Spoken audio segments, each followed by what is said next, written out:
Ir arrancando. Me presento, yo soy Victoria Roglio, residente de segundo año de la residencia bioquímica clínica, y hoy les voy a presentar mi Ateneo de fin de rotación por el sector de virología, al cual titulé Una situación inmunodeprimente. Vamos a arrancar entonces con el caso clínico, que es una paciente femenina de 72 años, que el 22 de marzo del 2024 recibió un diagnóstico de leucemia mieloide aguda secundaria a trombocitema esencial y hoy, y se encuentra en plan de trasplante de médula ósea. Para hablar un poquito de lo que es el trasplante de células precursoras hematopoyéticas, no sé si se acuerdan, es uno de los tratamientos considerados para ciertas neoplasias hematológicas, como leucemias agudas, crónicas o ciertos síndromes, y se caracteriza, o sea, se diferencian en el autólogo y el alogénico. El autólogo es aquel en donde las células madre provienen del mismo paciente, se las extraen y luego se las vuelven a reinfundir. Y el trasplante alogénico, las células madre van a provenir de un donante sano que puede ser relacionado o no relacionado. Y ahora, volviendo un poquito para atrás, siendo el diagnóstico de la paciente, ¿qué consideran ustedes a cuál de estos dos tipos de trasplantes candidata nuestra paciente? Tiene un diagnóstico de leucemia mieloide aguda secundaria a una trombocitema esencial. ¿Por qué? Bien, como sabemos, la trombocitema esencial es un síndrome mieloproliferativo, donde el clon mutado se encuentra en las células madre, por lo tanto, si usamos el autólogo, vamos a estar reinfundiendo el mismo clon mutado, digamos. Entonces, en nuestra paciente, el trasplante a seguir es el halogénico. Bien, y obviamente, previo a un trasplante, se debe hacer una evaluación infectológica.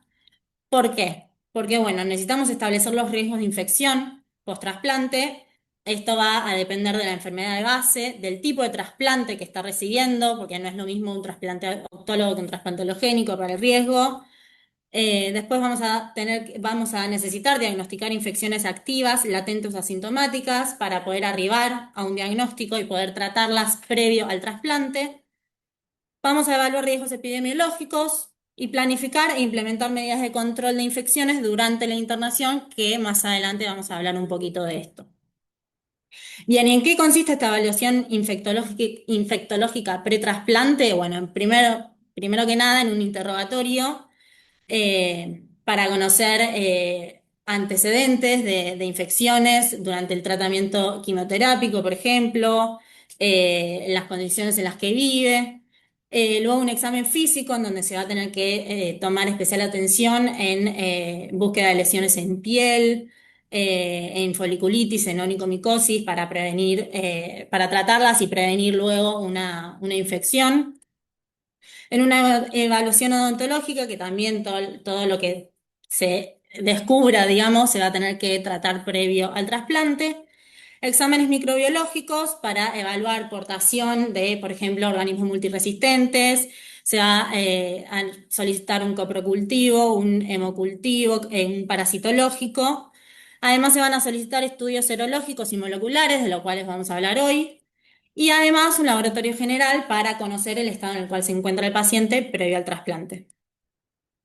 Bien, y desde el laboratorio de virología lo que vamos a hacer es la búsqueda de infecciones activas o latentes que puedan reactivarse en el post-trasplante. En estas son el HIV, la hepatitis B, hepatitis C, el citomegalovirus y el Epstein-Barr, el HTLV 1 y 2, el virus del herpes simplex, tanto 1 como 2, el virus de la varicela zoster, el Chagas, Toxoplasma gondii y Treponema pallidum. ¿Y cómo vamos a hacer esto? Bueno, mediante el inmunoanálisis quimioluminescente de micropartículas, o mejor conocido como SEMIA, en donde vamos a tener una micropartícula paramagnética recubierta con anticuerpos de captura que cuando se van a enfrentar al analito en cuestión, que puede ser, por ejemplo, inmunoglobulinas anti algún virus o un antígeno viral, se van a formar un inmunocomplejo que, enfrentados a anticuerpos marcados, conjugados, se van a formar, o sea, estos anticuerpos se van a unir al inmunocomplejo, que luego de una reacción y de adiciones de ciertas soluciones se va a llevar a cabo la reacción quimioluminiscente y esta emisión de luz se va a censar y se va a correlacionar con el analito en cuestión. Bien, ahora sí, volviendo a nuestra paciente, vamos a evaluar los resultados de esta evaluación pretrasplante. Tenemos el HIV no reactivo, los test de screening contra la hepatitis B son no reactivos, los anticuerpos totales contra la hepatitis C son no reactivos, el citomegalovirus IgG es reactivo y el Epstein-Barr IgG contra la cápside viral es reactivo. Bien, ¿qué se acuerdan del citomegalovirus? ¿Qué me pueden decir? ¿Qué implicancia tiene este resultado reactivo en el paciente?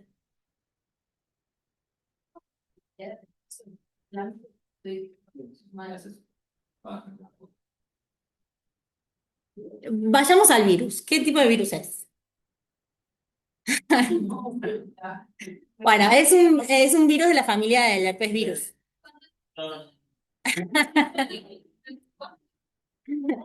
Es un virus de la familia herpes viridae. ¿Qué característica tienen estos virus?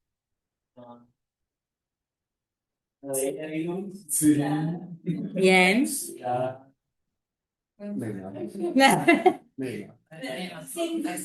Algo bien, bien general. ¿Cómo? Bien, hacen latencia. ¿Qué quiere decir? Que se guardan, entre millones de comillas, en el individuo y pueden llegar a reactivarse. Y en los individuos inmunocomprometidos son una causa de alta morbimortalidad. Entonces, tener un resultado reactivo contra el citomegalovirus no implica nada en si se realiza el trasplante o no, sino en la profilaxis y en las medidas a seguir, las medidas preventivas a seguir luego en el post-trasplante. Bien, como veníamos diciendo, el trasplante de células hematopoyéticas va a llevar al paciente a situaciones de inmunosupresión extrema. En el caso de un trasplante autólogo, el riesgo de reactivación es bajo, mientras que en un trasplante halogénico va a depender del estado serológico del receptor. Si el receptor es seronegativo, lo ideal es que el donante también sea seronegativo para disminuir el riesgo. Obviamente, en la balanza va a pesar mucho más la compatibilidad HLA, pero o sea, la cero concordancia, por así decirlo, entre el receptor y donante también influye mucho. Y si el receptor es seropositivo, el riesgo de reactivación es mayor, por lo cual se deben monitorizar cerca para detectar tempranamente la reactivación y recibir profilaxis o terapia preventiva. Ahora yendo al virus del Epstein-Barr, os voy a preguntar de vuelta. ¿Qué me pueden decir? También es la familia del herpes viridae. Bien, y también genera latencia. Entonces, acá el riesgo de reactivación siempre está, pero la mayoría de las veces es subclínica. Puede dar un síndrome mononucleósico, que sería una manifestación precoz, y el trastorno linfoproliferativo post-trasplante es la complicación más severa y se suele dar, o es más prevalente, dependiendo de la supresión de la función de linfocitos T que tenga el paciente, que esto se arriba de estos momentos como profilaxis contra el AIDS, contra la enfermedad de injerto contra huésped, entonces también se debe monitorizar. Bien, siguiendo con nuestra paciente, dio reactivo para los anticuerpos IgG contra la varicela zoster. El herpes simplex 1 y 2 dio no reactivo, HTLV también. El Chagas, tanto por HAI o por ELISA, dio no reactivo. Toxoplasmosis no reactivo y BDRL, que es para la búsqueda de los anticuerpos no treponémicos, es no reactivo. Ahora, de vuelta. ¿Qué me pueden decir del virus de la varicela zoster? Bien. Bien, también es de la familia del herpes viridae, también da latencia, y sabemos que la infección primaria da varicela y la reactivación da herpes zóster. Y en los pacientes inmunocomprometidos, una infección en pacientes seronegativos puede llegar a arribar a una varicela severa, especialmente dentro de los primeros 2 años post-trasplante. Y en los seropositivos, lo que se debe realizar es una profilaxis con aciclovir por 1 año. Ahora, el tema que tiene el diferente la varicela zoster con el citomegalovirus y el Epstein-Barr es que existe una vacuna contra la varicela zoster. Y nosotros teníamos un resultado de inmunoglobulina G reactivo. ¿Hay forma de saber si es una infección latente o si la paciente se encuentra vacunada? Sí, conteste, no, no tenga miedo. Bueno, nosotros contamos con la historia clínica electrónica, puede llegar a estar documentado ahí, pero también está documentado en el Sistema Integrado de Información Sanitaria Argentina, al cual contamos acceso a ella y podemos ahí corroborar si se encuentra vacunada. Bueno, la paciente no se encuentra vacunada, o sea, no se encontraba vacunada pretrasplante, por lo que deducimos que es una infección latente, o sea, que tuvo varicela en algún momento. Bien, entonces, volviendo a nuestra paciente. El 24 de octubre del 2024, luego de la evaluación pretrasplante, se le realiza la infusión de células progenitoras hematopoyéticas de un donante no relacionado y se le aplica como profilaxis, un TMS como profilaxis bacteriana. Aciclovir, como ya vimos, tiene anticuerpos contra virus que se encuentran latentes y el tratamiento de la profilaxis es el aciclovir. Letermovir, que es una terapia preventiva para el citomegalovirus, y posaconazol, que es un antifúngico, y esto se lo aplicó porque era una paciente que era arquitecta y mencionó en su interrogatorio que de joven había estado en obras de construcción, entonces se la cubre por las dudas. Bien, y el 15 de diciembre del 2025, es decir, un año y 2 meses después de su trasplante, consulta en dermatología por la aparición de una erupción pruriginosa en tronco y miembros superiores de 7 días de evolución. ¿Les prende la campanita para él? Puede ser un zóster u otra reacción, sí, otros virus que producen una reacción exantemática. Bien. Nosotros, si recordamos, tenía en el pretrasplante un anticuerpo IgG reactivo contra la varicela zoster. Pero en la evaluación, en la nueva serología, en el nuevo control, dan no reactivo. ¿Qué hacen ante este resultado? Obviamente, o sea, eso sí, les tiene que sonar la alarma de que hay algo que no, o sea, no concuerda con su antecedente. Puede haber sido otro virus, pero, o sea, los perdió los anticuerpos. Bien, sufrió un proceso de trasplante, que para entender este resultado tenemos que pensar en que sufrió, o sea, recibió un trasplante alogénico. Entonces, en el trasplante, lo que se hace previo al trasplante es un proceso de acondicionamiento, donde recibe distintas drogas quimioterápicas y radioterapia, donde lo que se va a buscar es la destrucción de células B y células plasmáticas, que como consecuencia disminuye la producción de inmunoglobulinas específicas. Y además, bueno, todo esto conlleva a la eliminación de la memoria inmunológica. Y luego, en el post-trasplante, obviamente lo que se busca con el trasplante es el reemplazo del sistema hematopoyético, que lo que se va a producir es un quimerismo hematopoyético, que es el momento en el cual coexisten las células del donante y las células del receptor. Y el objetivo del post-trasplante es el quimerismo completo, es decir, que tenga las células del donante y no tenga de él, o sea, del paciente. Eh, y para nuestra paciente, el esquema de acondicionamiento que se le realizó fue con fludarabina, melfalán y TBI. La fludarabina es un análogo de purina que va a generar una inmunosupresión profunda y va a reducir el riesgo de rechazo del injerto. El melfanal es un agente alquilante que produce mieloablación en búsqueda de eliminar las células malignas residuales, que esto es algo que no mencioné. La paciente tenía enfermedad residual mínima positiva. Y además se le realizó una radioterapia corporal en búsqueda de una inmunosupresión profunda que además en la radioterapia llega a aquellos lugares más profundos que por ahí los fármacos no. Bueno, y entonces el objetivo de este esquema de acondicionamiento es eliminar células tumorales residuales, suprimir el sistema inmunitario del receptor para evitar la enfermedad del injerto contra huésped y crear además espacio en la médula ósea para que se injerten estas nuevas células del donante.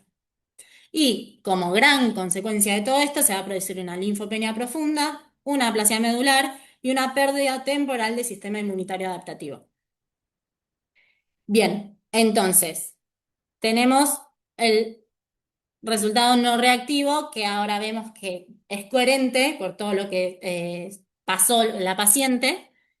Y además, bueno, dada la erupción exantemática, se le realizó una toma de muestra de la erupción, digamos, de las vesículas, para la búsqueda de antígenos contra el herpes simplex 1, el herpes simplex 2 y la varicela zoster, lo cual dio positivo el antígeno contra el herpes simplex 1. Y esto se trata con aciclovir bioral. Como uno puede ya decir, bueno, pero ya venía con aciclovir, no, el aciclovir de la profilaxis había sido durante un año, ya había pasado un año, entonces no se encontraba recibiendo aciclovir en ese momento.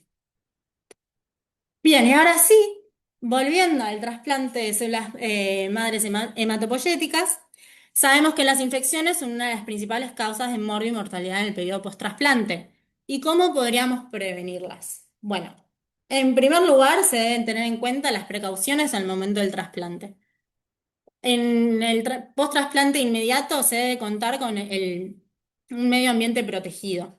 ¿A qué se refiere eso? Bueno, con la limpieza diaria de las superficies en la habitación, el lavado de manos antes y después del contacto con el paciente, el flujo de aire dirigido, es decir, que tenga una entrada y una salida de aire, y una presión positiva con relación al pasillo, al baño y a todo lugar ajeno a su habitación. Luego, con las visitas, desde el inicio del acondicionamiento ya se tienen que tener ciertas precauciones, por lo que no se debe tener contacto directo con aquellas personas que presenten sintomatología infecciosa, lógicamente, uno podría decir. Luego, el consumo de alimentos y agua segura, es decir, consumir alimentos bajos en carga microbiana, cocinar con prácticas seguras. No se recomienda ingerir alimentos de venta ambulante o incluso en los restaurantes se recomienda no ingerir ensaladas crudas o verduras crudas. Y además, testear el agua corriente de su habitación. Y también para las mascotas es un tema a tener en cuenta que se debe minimizar el contacto directo con animales, especialmente aquellos animales que se encuentren enfermos.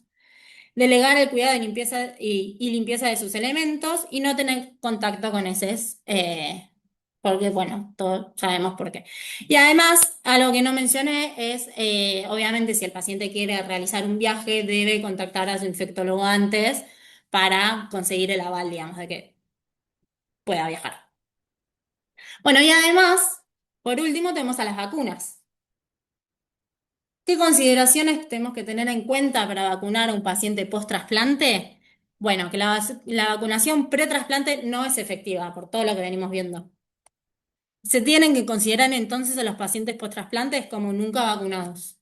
Y la respuesta a la inmunización es menor a comparada con la de la población general, porque su respuesta inmune no es completamente sana. Y además que las vacunas a gérmenes vivos atenuadas se consideran contraindicadas al menos durante los primeros 2 años por una leve chance de que se pueda llegar o presentar sintomatología de la infección. Y para poder administrar estas vacunas atenuadas, se deben cumplir con las siguientes condiciones: ausencia de H, ausencia de tratamiento quimioterápico, enfermedad maligna en remisión y no haber recibido inmunoglobulinas intravenosas en los últimos 8 meses, porque esto puede disminuir la respuesta a la vacuna. Obviamente que si pasaron 2 años del post-trasplante y cumple con alguna de estas cosas, no se considera, o sea, se considera contraindicada la aplicación de estas vacunas. Y por último, para terminar, un poquito un resumen de las vacunas que se les recomienda aplicar a los post-trasplantes. Eh, Desde el antigripal se recomienda una dosis anual, idealmente a partir de los 6 meses y obviamente al comienzo de la temporada de la gripe. La antineumocóxica, tenemos dos vacunas en la Argentina, tenemos la conjugada y la polisacárida. La polisacárida es considerada menos inmunogénica, por lo que a partir de los 3 meses se recomienda la conjugada y si hace falta un refuerzo luego de esas 3 dosis, se puede dar un refuerzo con la polisacárida. El meningococo va a ser dependiendo del riesgo del paciente, que se recomienda a partir de los 6 meses. En la triple bacteriana, que tenés contra el tétanos, difteria y pertusis, se recomiendan 3 dosis separadas entre ellas por 1 y 2 meses, a partir de los 6 o 12 meses del post-trasplante. La polio inactivada es de la misma forma que la triple bacteriana. Luego tenemos la de la hepatitis A y hepatitis B, que no son virus atenuados, por lo cual se pueden dar antes de los 2 años, es decir, a partir de los 12 meses para la hepatitis A y a partir de los 6 y 12 meses para la hepatitis B. Y además se recomienda dosar los anticuerpos contra estos virus al mes de haber finalizado el esquema en caso de que se necesite un refuerzo, aplicar un refuerzo.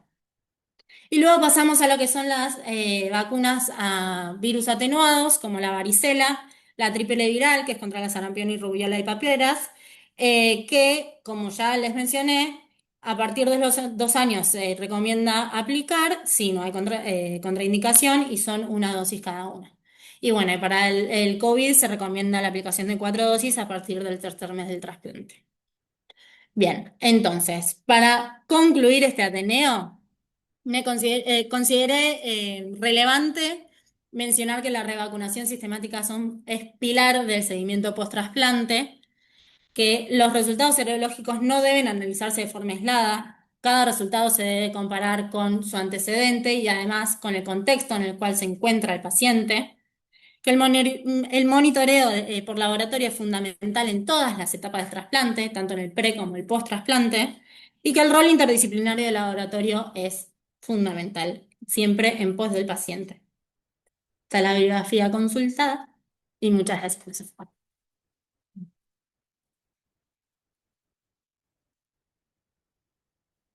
¿Una pregunta?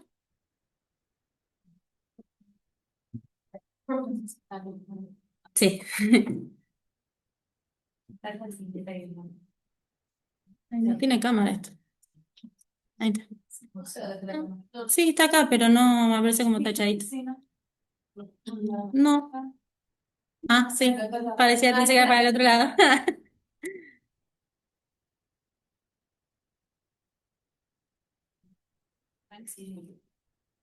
Bueno, si alguna tiene alguna pregunta, espero que se haya escuchado bien, no pregunté eso antes del anterior. A mí se me ocurre como, ¿qué hubiese pasado si no trataban al paciente para el herpes? Como qué consecuencias podría tener un herpes en un paciente así, inmunosuprimido. ¿Hay riesgo como de meningitis o algo? ¿O es Y todo autolimitado? depende de la inmunosupresión del paciente, ¿o no? Claro. O sea, Igual no tiene entiendo por qué no lo detectarían si tiene un brote. poner que no tome aciclovir. Claro. No nos pasa. No, por No, Desde la experiencia no. Entonces, no, más con el seguimiento que tienen los pacientes post-trasplante, Claro. o sea, lo siguen muy de cerca. Pero hay un rechazo incluso. ok. Y algo, y las Esto peores. quería saber si era capaz de tener rechazo en trasplante, como por ahí no sé, no está tan reportado por herpes. No sé, y cómo está consecuencias de meningitis, como Claro, creo que va más por ese lado y no tanto por el rechazo al trasplante. Hola Vicky, ¿me escuchás? Ay, se escucha muy bajito. No, entonces no puedo hacer nada. No puedo No, yo transformar. te escucho, después lo digo en voz alta. Escúchame, quizás lo dijiste, el estado inmunológico del donante influye Sí. en algo en la revacunación posterior. Hay... Ah, sí, sí, el estado del donante influye algo en la revacunación del paciente, del receptor. Eh, Algo leí que puede llegar a adquirir la inmunidad que presenta el donante, pero no hay mucho descripto no hay, de eso. O sea, como que puede que sí, como puede que no. Lo Claro, mismo, porque en teoría la uno pérdida de piensa los que podría, pero no se anticuerpos. puede confiar. No, no se puede confiar. Exacto. No. Incluso la pérdida de anticuerpos no siempre pasa. O sea, puede ser que los Claro. pierda los anticuerpos, como pasó con nuestra paciente con la varicela zoster, pero puede ser que no. Entonces, también es muy dependiente de cada paciente. Ok, gracias. Sí, ¿no? No, problema. Bueno, no se olviden de llenar el form de asistencia y nos vemos en el próximo Ateneo.